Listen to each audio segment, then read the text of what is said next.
जय जिनेन्द्र। तीन भुवन में सार वीतराग विज्ञानता, शिव स्वरूप शिवकार नमः त्रियोग संवारिके। पंडित दौलत राम जी कृत छह डाला ग्रंथ पर हमारा अध्ययन चल रहा है। उसमें हम व्यवहार सम्यक दर्शन की बात कर रहे हैं, जिसमें बताया गया कि 7 तत्वों के यथार्थ श्रद्धान का नाम व्यवहार सम्यक दर्शन है। तो फिर बात आई कि ये 7 तत्व हैं क्या। तो बताया जीव अजीव आश्रव बंध संवर निर्जरा और मोक्ष, ये 7 तत्व हैं। और फिर उन 7 तत्वों का यथार्थ स्वरूप बताना शुरू किया। तो हम उस क्रम में जीव और अजीव तत्व का वर्णन कर चुके, और आज हमें आश्रव तत्व का वर्णन पढ़ना है। तो जीव के वर्णन में क्या देखा था हमने कि जीव 3 प्रकार से जीव की अवस्थाएं बताई थी, बहिरात्मा, अंतरात्मा और परमात्मा। मतलब बहुत अच्छे से डिटेल में उस चीज को समझाया। और उसके बाद अजीव तत्व में बताया कि 6 द्रव्यों में से 5 द्रव्य, पुद्गल, धर्म, अधर्म, आकाश और काल, ये 5 द्रव्य अजीव तत्व हैं। और फिर इन पांचों द्रव्यों का भी अच्छे से वर्णन किया ना। 5 द्रव्य अजीव हैं और फिर उन 5 द्रव्यों का अच्छे से वर्णन किया, जिसकी की कल हमने चर्चा की थी। आज अभी यहाँ पे लाइन थी, देखिए ये वाले छंद में, कि यों अजीव अब आश्रव सुनिए मन वच काय त्रियोगा, मिथ्या अविरति अरु कषाय परमाद सहित उपजोगा। तो यहाँ 8वें नंबर का छंद है। तो यहाँ तक तो अजीव तत्व की बात हुई, और अब आश्रव तत्व का वर्णन सुनिए। कैसा है आश्रव? कि मन वचन काय, ये त्रियोग, ये तीनों योग, और दूसरा मिथ्यात्व, अविरति, कषाय और परमाद मतलब प्रमाद, इन सब के साथ में जीव का उपयोग है ना। इन पांचों जगह जीव का उपयोग लगना, उसे आश्रव कहते हैं। मतलब ये आश्रव के द्वार हैं। त्रियोग, मिथ्यात्व, अविरति, कषाय और प्रमाद, ये सब आश्रव के द्वार हैं। इनके कारण आश्रव होता है। आश्रव कहते किसे हैं? कि शाब्दिक अर्थ देखें तो आश्रव का क्या अर्थ है? आना। आश्रव किसे कहते हैं? आना। तो किसका आना? कि आत्मा में कर्मों का आना। ये तो हुआ द्रव्य आश्रव। और उस समय आत्मा के भाव कैसे, आत्मा का उपयोग कैसा या भाव कैसे? कि मोह राग द्वेष के भाव, मोह राग द्वेष के परिणाम का होना, वो है भाव आश्रव। और उसी समय जब जैसे ही जीव ने भाव किए, और उसी समय जो कार्माण वर्गणा होती है, वो जीव के साथ कर्म रूप होकर जीव के पास आती है। तो आना, आना शब्द, मोह राग द्वेष भाव का आना, ये हुआ भाव आश्रव। और कर्मों का आना, ये हुआ द्रव्य आश्रव। समझ में आया? तो यहाँ पर ये बताएं कि 5 तरह से आश्रव आते हैं, कर्म 5 तरह से आते हैं। किन किन कारणों से? कि योग, मन, वचन, काय, ये तीनों चंचल रहेंगे। देखो ये 5 किसे कहते हैं, हम इसकी थोड़ा सा देख लेते हैं कि ये 5 क्या क्या चीज हैं, है ना। योग किसे कहते हैं, वो सारी चीजें हम देखते हैं। देखिए पहले योग किसे कहते हैं, देखो इसमें आगे भी आएगा, किंतु फिर भी अपन यहीं पर ही देख लेते हैं इसका अर्थ, तो आगे हमको समझने में आसानी होगी। कि योग किसे कहते हैं? कि मन वचन काय के परिस्पंदन को योग कहते हैं। मन का हिलना, वचन का बोलना, काया में हलन चलन होना, इसे क्या कहते हैं? योग कहते हैं। और दूसरा है मिथ्या। मिथ्या मतलब मिथ्यात्व। मिथ्यात्व किसे कहते हैं? कि उल्टी मान्यता, जो जैसा है उसे नहीं वैसा मानना। जैसे ही जीव ने मिथ्यात्व का परिणाम किया, और उसी समय कर्म आकर जीव के पास बंधे, जीव के पास आए, बंधना तो बंध में होगा, जीव के पास कर्म आए, है ना। तो जैसे ही मिथ्यात्व मतलब उल्टी मान्यता का परिणाम, जैसा है वस्तु का स्वरूप उसे वैसा नहीं माना। अब उसके बाद है अविरत। अविरत मतलब देखो व्रत होते हैं दो तरह के, है ना, प्राणी संयम और इंद्रिय संयम जिसे कहा जाता है, 12 प्रकार के व्रत। तो उनका नहीं होना, अविरत मतलब व्रत का नहीं होना, विरक्त नहीं होना, तो इसे कहेंगे इंद्रियों, 5 इंद्रियों और एक मन के विषय में प्रवृत्ति। और दूसरा कहेंगे, किसे कहेंगे दूसरा, कि 5 स्थावर और एक त्रस जीव के मारने रूप परिणाम, है ना, कि हिंसा रूप परिणाम, तो वो क्या हुए, अविरत। तो जैसे ही ये वाले भाव जीव के होंगे, हिंसा का भाव जीव के हुआ, स्पर्शन इंद्री, रसना इंद्री, घ्राण, इन 5 इंद्री के विषयों में प्रवृत्ति का परिणाम जीव का हुआ, जीव ने जैसे ही ये परिणाम किया और इधर से कर्म जीव के पास आकर बंध गए, जीव के पास आए, बार बार बंद बोलने में आ रहा है पर आना यहाँ पर है आना, ठीक है। वैसे ही योग, कि जैसे ही मन वचन काय का परिस्पंदन हुआ, ये मैंने हाथ को हिलाया, है ना, तो इसी समय ये तो शरीर की चेष्टा हुई, किंतु इसी समय मेरा परिणाम भी हुआ ना, कि मैं हाथ को हिलाऊं, ऐसा परिणाम भी मुझे हुआ। तो ये परिणाम जो हुआ और उसके कारण क्या हुए कि कर्म मेरे पास आए, कर्मों का आना, ये मतलब आश्रव के द्वार बता रहे हैं, समझ में आ रहा है। तो योग के कारण, मिथ्यात्व के कारण, और फिर क्या है, अविरत के कारण। अविरत भी समझ में आया, अविरत, है ना। अविरत को और सरल भाषा में बोलेंगे तो इंद्रिय विषयों और प्राणी हिंसा, इनमें अपना उपयोग लगना, इसमें जीव को इन ये वाले भाव होना। उसके बाद कषाय, कषाय किसे कहते हैं, जो आत्मा को कसता है, क्रोध मान माया लोभ के परिणाम। जैसे ही जीव ने क्रोध का परिणाम किया, उसी समय द्रव्य कर्म आत्मा के पास आए। द्रव्य कर्म कौन से, ज्ञाना वर्णादि 8 कर्म। और फिर 5वां है प्रमाद। प्रमाद किसे कहते हैं, स्वरूप में असावधानी, है ना, स्वरूप में असावधानी हुई, मतलब स्वरूप में असावधानी का अर्थ समझ में आता है। छठे गुण स्थान का नाम प्रमत्त संयत है और 7वें का अप्रमत्त संयत। तो प्रमाद किससे कहते हैं, कि जब आत्मा, मतलब वास्तव में मुझे क्या करना चाहिए, कि अपने उपयोग को आत्मा में ही लगाना चाहिए, है ना, उसे कहते हैं स्वरूप में स्थिरता, स्वरूप में लगाना चाहिए। और जब उपयोग स्वरूप में नहीं लगा, बाहर लगा, मतलब उसका मतलब है स्वरूप से असावधानी हुई, तो उस समय जो कर्मों का आना होता है उसे, वो भी आश्रव का कारण है ना। छठे गुण स्थान में मुनिराज रहते हैं, 28 मूल गुण का पालन कर रहे हैं, उपदेश दे रहे हैं, ग्रंथ लिख रहे हैं, किंतु फिर भी उन्हें प्रमादी कहा जाता है। हम प्रमाद मतलब क्या समझते हैं, सो जाना, उसका नाम प्रमाद है। वो प्रमाद नहीं कि आत्मा में नहीं रहना, उसका नाम प्रमाद है। अब तुम कितना भी एक्टिव होके, बिल्कुल एकदम चौकन्ने होके हम बिजनेस कर रहे हैं, खाना बना रहे हैं, किंतु क्या है, उस अवस्था को क्या कहेंगे, प्रमाद की अवस्था। और वो कर्मों को निमंत्रण देने का कार्य है, इसलिए मुनिराज को भी प्रमादी कह दिया। छठे गुण स्थान से पहले वाले सारे गुण स्थान, पहला, दूसरा, तीसरा, चौथा, 5वां, छठा, ये सब प्रमाद के गुण स्थान हैं।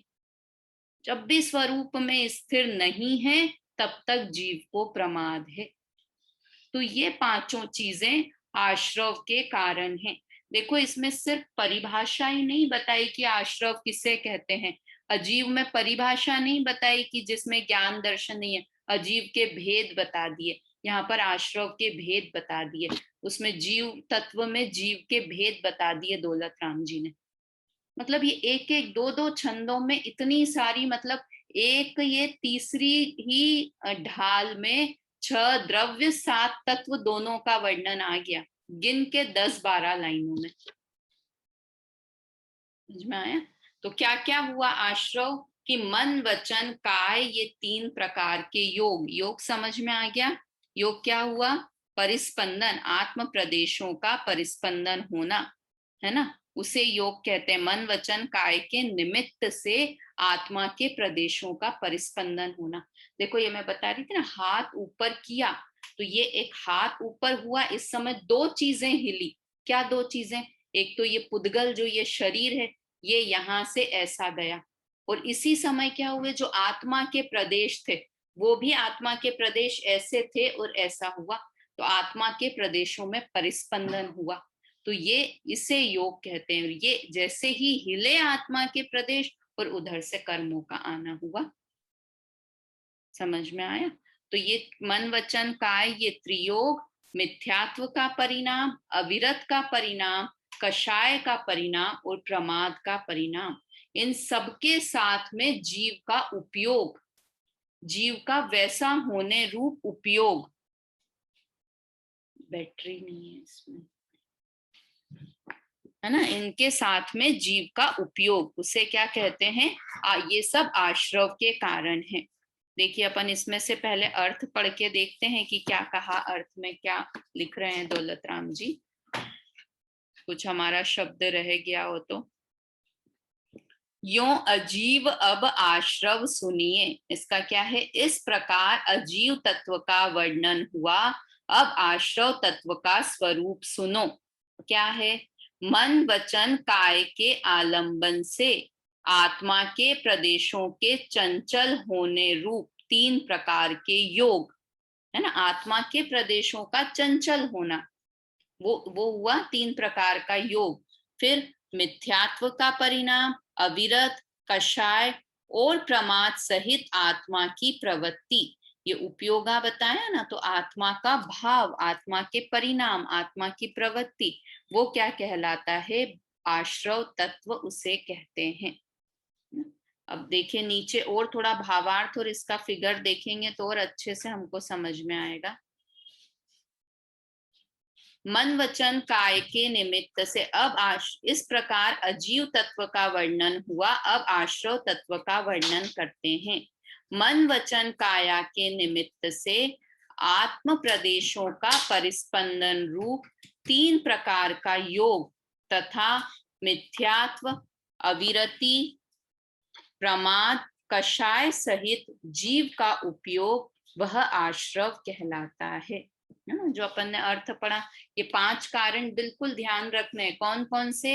मिथ्यात्व का परिणाम, अविरत का परिणाम, कषाय का परिणाम, योग का परिणाम, और एक और कौन सा रह गया? अविरत का परिणाम। मिथ्यात्व, अविरति, प्रमाद, कषाय और योग, ये 5 आश्रव कहलाते हैं। इन पांचों में जीव का उपयोग, वो आश्रव कहलाता है।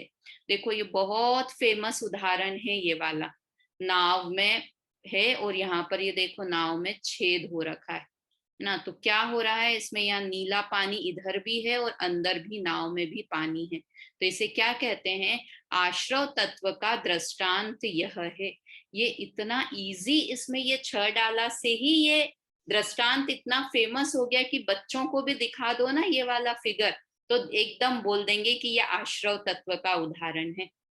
मतलब एकदम क्लियर आश्रव तत्व समझ में आता है। देखिए क्या लिखा, आश्रव तत्व का दृष्टांत यह है कि जिस प्रकार किसी नौका में छिद्र हो जाने से उसमें पानी आने लगता है, उसी प्रकार आत्मा में मिथ्यात्वादी आश्रव के निमित्त से जड़ कर्म आने लगते हैं।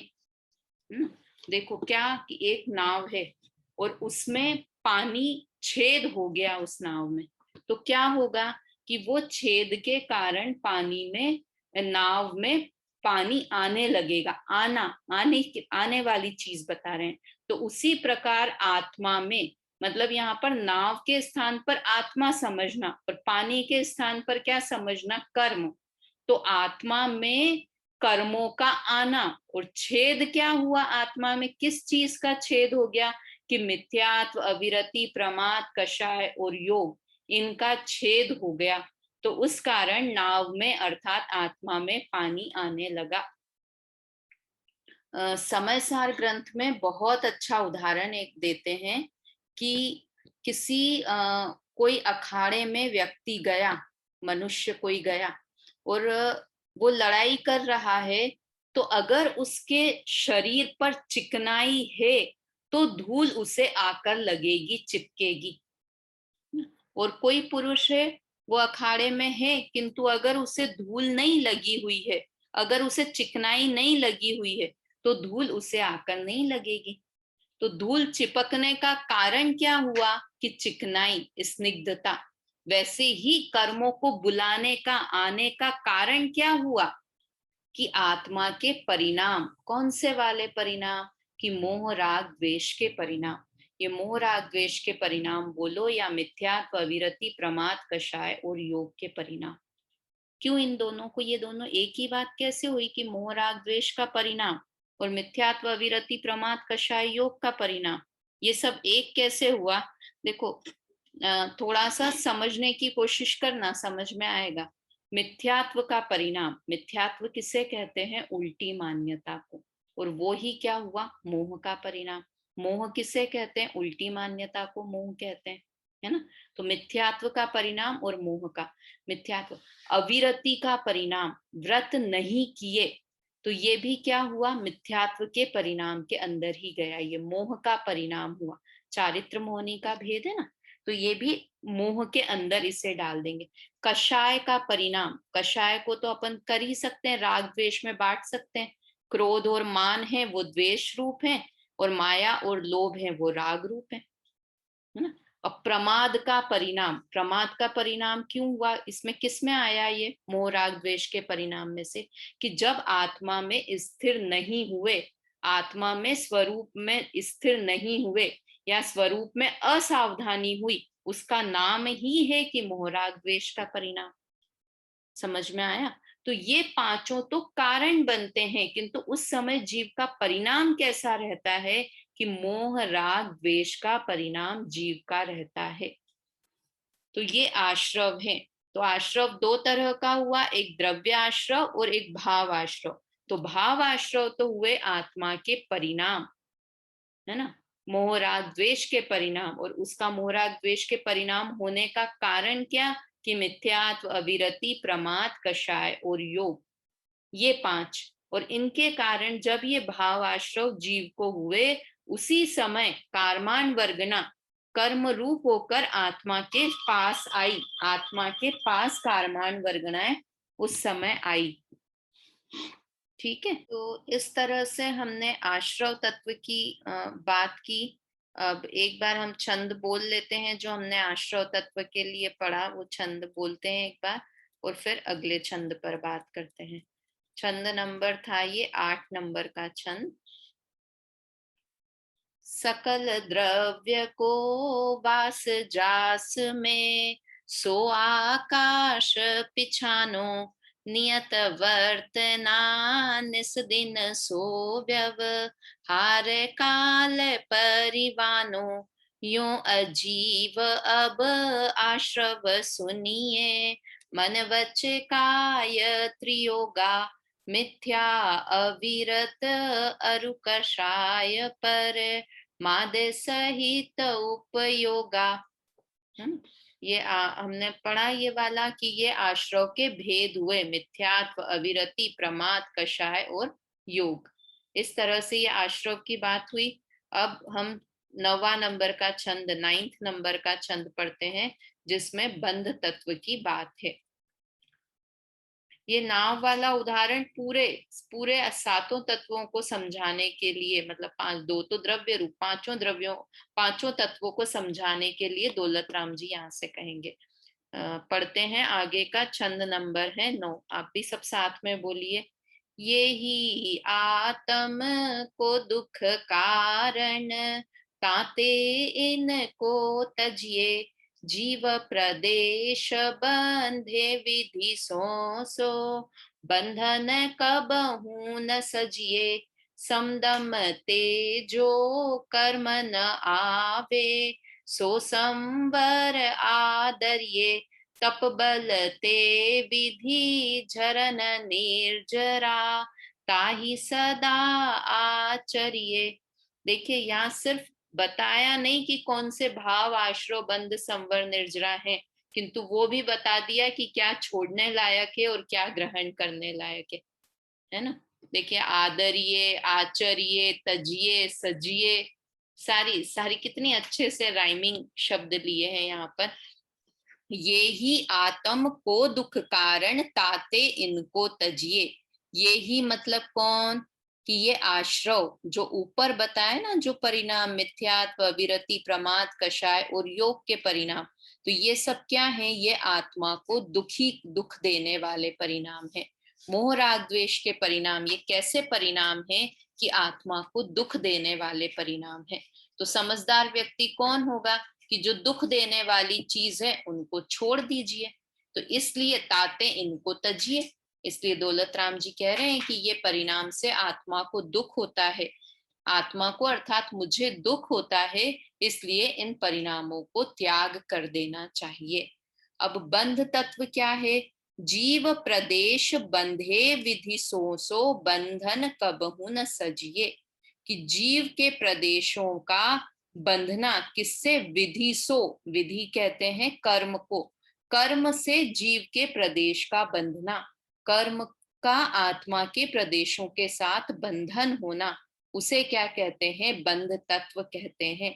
बंधन कबहु न सजिए, उस बंधन में कभी भी नहीं पड़ना चाहिए, उस बंधन को नहीं करना चाहिए, है ना। वो बंधन से सजना नहीं चाहिए, मतलब नहीं करना चाहिए। ठीक है। अब बंध किसे कहते हैं पहले हम वो देख लेते हैं कि बंध किसे कहते हैं। कि मोह राग द्वेष के परिणामों में रुक जाना। एक तो होता है मोह राग द्वेष के परिणाम होना, वो तो हुआ आश्रव, और उन परिणामों में रुक जाना, उन्हें अच्छा मानना, हितकर मानना, उसे कहते हैं बंध तत्व। कि पहले तो जैसे कर्म आए थे, अब वो कर्म आकर आत्मा के आना, आने का नाम था आश्रव, और बंधना मतलब आत्मा के साथ जहां आत्मा है वहीं पर ही कर्म का भी आ जाना, वो क्या हुआ? द्रव्य बंध, है ना। कर्म, कर्म से रिलेटेड बात करेंगे तो उसे क्या कहेंगे? द्रव्य बंध कहेंगे। और उस समय आत्मा के परिणाम कैसे हैं? कि मोह राग द्वेष के परिणाम को हितकर मानना, उपादेय मानना, करने योग्य मानना, वो है भाव बंध। जिससे हम ये कह सकते हैं कि चोरी ऊपर से सीना जोरी। कि पहले तो मोह राग द्वेष के परिणाम ही खराब थे, और फिर उन मोह राग द्वेष के परिणामों को अच्छा मानना, उपादेय मानना, हितकर मानना, वो है बंध का कारण, है ना। तो ऐसे बंधन से नहीं, ऐसे बंधन को नहीं करना चाहिए। अब क्या था वो नाव का उदाहरण हमने देखा था कि नदी में छेद का हो जाना, छेद के होने से पानी का आना, तो पानी का आना वो तो था आश्रव, और पानी का इकट्ठा होने लगना उसका नाम है बंध। दो अलग अलग चीजें हुई ना। अगर एक चीज होती तो हमारे आचार्य दो अलग अलग तत्व नहीं बोलते, उन्हें दो अलग अलग काम हुए हैं। एक तो पानी आ रहा है और पानी आकर इकट्ठा हो रहा है, तो इकट्ठा होने का नाम है बंध होना। मतलब कंटिन्यूअस मोह राग द्वेष के परिणाम करते चले जाना, उसका नाम है बंध का भाव, वो है बंध के परिणाम, उसे कहते हैं भाव बंध। ठीक है। तो उस बंधन से कभी भी नहीं सजना चाहिए, मतलब वो बंधन के परिणाम हमें नहीं करना चाहिए, ऐसा दौलत राम जी कह रहे हैं। अब संवर तत्व देखो, एक एक लाइन में परिभाषा बता दी सारे तत्वों की। संवर तत्व की क्या बताई? सम दम तेजो कर्म न आवे सो संवर आदरिये। शम और दम से कर्मों का नहीं आना, है ना। अब सम क्या होता है, दम क्या होता है? कि सम कहते हैं कषायों का अभाव करना, उसका नाम है शम, है ना। सम, सम बोलना उसे, सम मतलब पहले कषाय के परिणाम कर रहे थे इसलिए कर्म आ रहे थे, अब कषाय के परिणाम नहीं किए तो कर्म आना बंद हो गए। समझ में आया? क्या हुआ? पहले हम मोह राग द्वेष के परिणाम कर रहे थे, तो उसके कारण कर्म हमारे पास आ रहे थे। अब मैंने वो मोह राग द्वेष के परिणाम करना बंद कर दिया, तो वो कर्म आना भी बंद हो गए, क्योंकि वो जो उनका रास्ता खुला हुआ था, छेद हो रहा था ना, वो छेद बंद हो गया, तो कर्म भी आने बंद हो गए। तो उसका नाम क्या है? संवर। कि कषायों का अभाव उसे कहते हैं सम, और दम किसे कहते हैं? कि इंद्रिय और मन को जीतना, उसे कहते हैं दम। याद रहेंगे सम और दम। सम दम तेजे कर्म न आवे। जब सम का परिणाम और दम का परिणाम होगा तो उससे कर्म नहीं आते हैं, आना रुक जाते हैं। पहले कर्म आ रहे थे और आना रुक जाना, मतलब उस छेद में डाट लगा देना, उस छेद को रोक देना, स्टॉप कर देना, तो उसको कहते हैं संवर तत्व। तो क्या कहा, सम अर्थात कषायों का अभाव, और दम अर्थात इंद्रियों और मन को जीतने वाले जो भाव हैं, उससे क्या होता है, कर्म नहीं आते हैं, उसे क्या कहते हैं, संवर तत्व कहते हैं। ठीक है, सम दम तेजे कर्म न आवे, सो संवर आदरिये, उसका आदर करना चाहिए, वो संवर भाव हमें प्रकट करना चाहिए, आदरणीय है वो हमारे लिए, स्तुतीय है हमारे लिए, स्तुति करने योग्य है। फिर क्या है, निर्जरा किसे कहते हैं, तप बल ते विधि झरन निर्जरा, ता ही सदा आचरिये, उसका आचरण करना चाहिए, किसका, तप का, तप के बल से, विधि झरन निर्जरा, विधि या ऊपर भी शब्द आया था, जीव प्रदेश बंधे विधि, विधि का अर्थ क्या बताया था, कर्म, तो तप के बल से कर्मों का झड़ जाना, निर्जरा शब्द का क्या अर्थ होता है, निर्जरित हो जाना, झड़ जाना, धीरे धीरे जैसे पत्ते झड़ते हैं ना, धीरे धीरे एक गिरा, दो गिरा, चार गिरे, तो उसे क्या कहते हैं, निर्जरित हो रहे हैं, झड़ रहे हैं। तो ऐसे ही जो कर्म आत्मा के पास आ गए थे, उन कर्मों का झड़ना, तो वो कर्म किस कारण से झड़ते हैं, ये तो निमित्त रूप कार्य हुआ, उस समय जीव के क्या परिणाम है, कि तप के परिणाम है ना, तप स निर्जरा, तप से निर्जरा होती है, तो तप के परिणाम बोले या आत्मा में स्थिरता के परिणाम बोले, तो वो एक ही है, उसके कारण कर्मों का झड़ जाना उसे कहते हैं निर्जरा, और उसे हमेशा उसका आदर करना चाहिए, उस भाव का आदर करना चाहिए। देखिए अब अपन यहाँ से पढ़ते हैं, और फिर इसमें भावार्थ में काफी अच्छे से क्लियर समझाया है, उसको भी पढ़ेंगे तो अच्छे से समझ में और आ जाएगा। कषायों का अभाव सम और दम अर्थात इंद्रियों और मन को जीतने से जो कर्म नहीं आते, वह संवर तत्व है, उस संवर तत्व को ग्रहण करना चाहिए। तप की शक्ति से कर्मों का एक देश खिर जाना, वह निर्जरा है, उस निर्जरा को सदैव प्राप्त करना चाहिए, उस निर्जरा को ग्रहण करने की कोशिश करना चाहिए। ठीक है, देखिए यहाँ भावार्थ में आश्रव बंध सबकी परिभाषा दी है, हम वो पढ़ते हैं। ये मिथ्यात्व आदि ही आत्मा को दुख के कारण है, बाह्य पदार्थ दुख के कारण नहीं है, इसलिए अपने दोष रूप मिथ्यात्व भाव का अभाव करना चाहिए।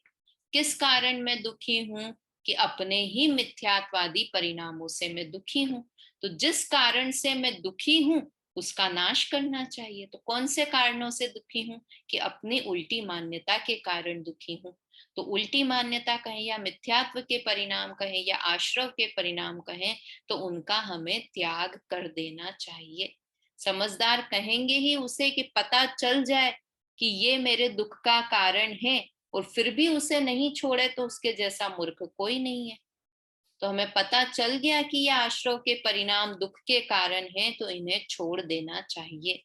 अब बंध की देखो, यहाँ बहुत अच्छी चर्चा की है बंध के लिए, कि स्पर्शों के साथ पुद्गल का बंध, ये प्रवचन सार में 3 प्रकार के बंध बताए हैं। स्पर्शों के साथ पुद्गल का बंध, पुद्गल परमाणु रूप में होता है, और जब वो स्कंद में बंधता है ना, तो 2 परमाणुओं के बंधन से स्कंद बनता है, 2 या 2 से अधिक परमाणुओं के बंधन से। तो वहां कौन सा बंधन होता है, कि स्पर्श में स्निग्ध और रुक्ष, एक परमाणु स्निग्ध का होगा, एक रुक्ष का होगा, जो साइंस में आप लोगों ने पढ़ा होगा ना, कि कब 2 एटम्स मिलकर एलिमेंट बनते हैं, कि उनमें कुछ प्रॉपर्टीज हो, कि ऐसा हो तब वो मिलकर एलिमेंट बनते हैं।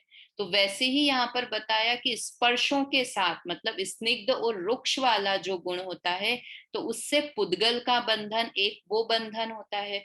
दूसरा रागादि के साथ जीव का बंधन, कि राग के परिणाम से जीव का बंधन, क्योंकि वैभाविक शक्ति जीव के पास है, वैभाविक शक्ति है, इसके कारण वो मोह राग द्वेष के विभाव परिणाम करता है, तो वो जीव का बंधन। और तीसरा बंधन कौन सा है, अन्योन्य अवगाह रूप पुद्गल जीवात्मक बंध, मतलब ये पुद्गल और जीव का एक क्षेत्रावगाह अवगाह रूप, एक क्षेत्रावगाह रूप बंधन। अभी ये शरीर क्यों मिला है, कैसा है ये अभी, कि यहीं पर ही पुद्गल भी है और यहाँ पर ही जीव भी है, तो इसे क्या कहेंगे, एक क्षेत्रावगाह रूप बंधन। तो ये 3 प्रकार के बंध प्रवचन सार में बताए हैं।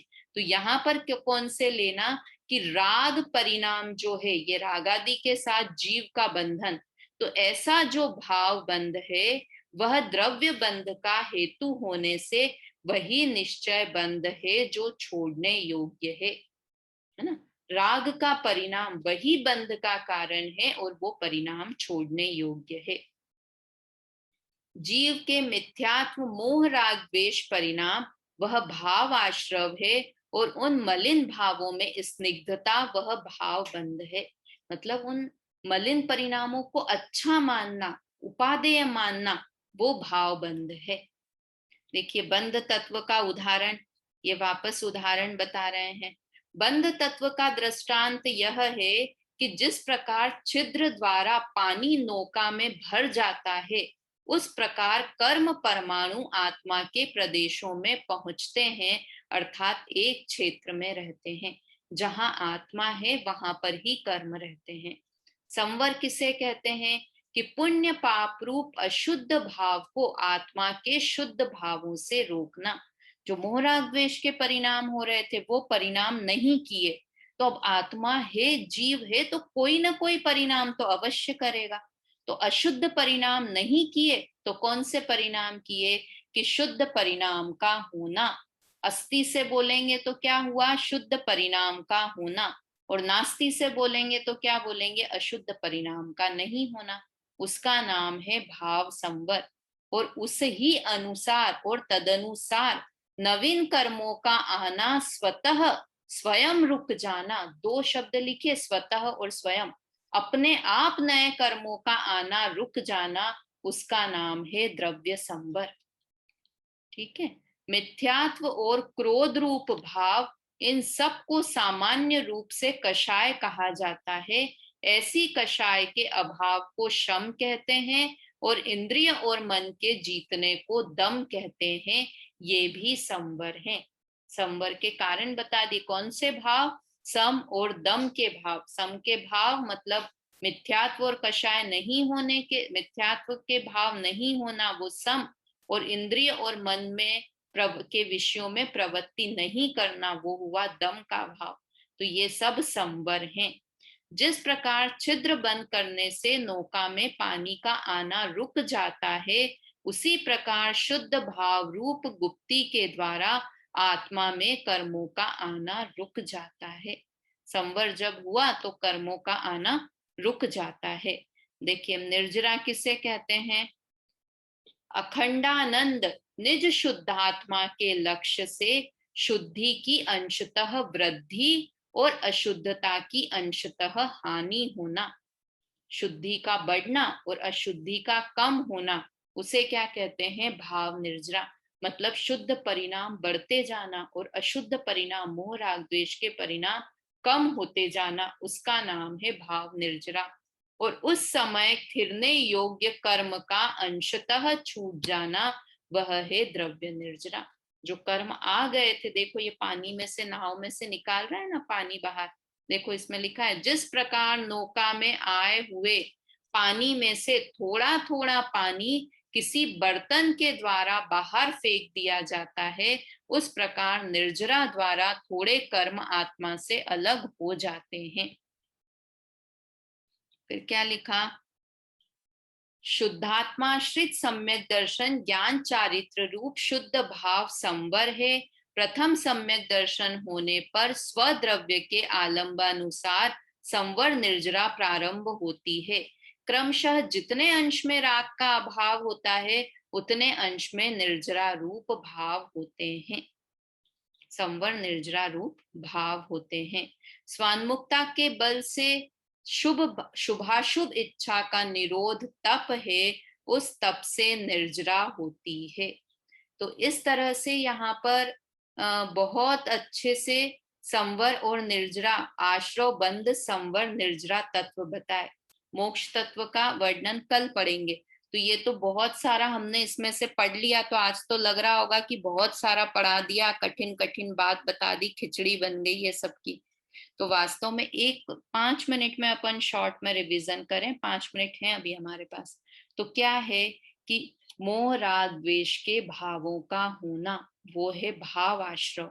और जैसे ही हर एक्शन का कुछ रिएक्शन होता है ना, तो इधर जीव ने भाव किए और उसी समय क्या हुआ, कर्मों का आना, ये क्या हुआ, द्रव्य आश्रव। फिर जो मोह राग द्वेष के परिणाम हुए थे, उन परिणामों में रुक जाना, उन्हें उपादेय मानने लगना, वो हुआ भाव बंध। और उसी समय क्या हुआ, जो कर्म आ रहे थे वो कर्म भी आकर रुक गए। यहाँ मोह राग द्वेष के भावों में रुके और यहाँ कर्म आत्मा के पास आकर रुके, दोनों जगह रुकना रुकना, वो हो गया बंध।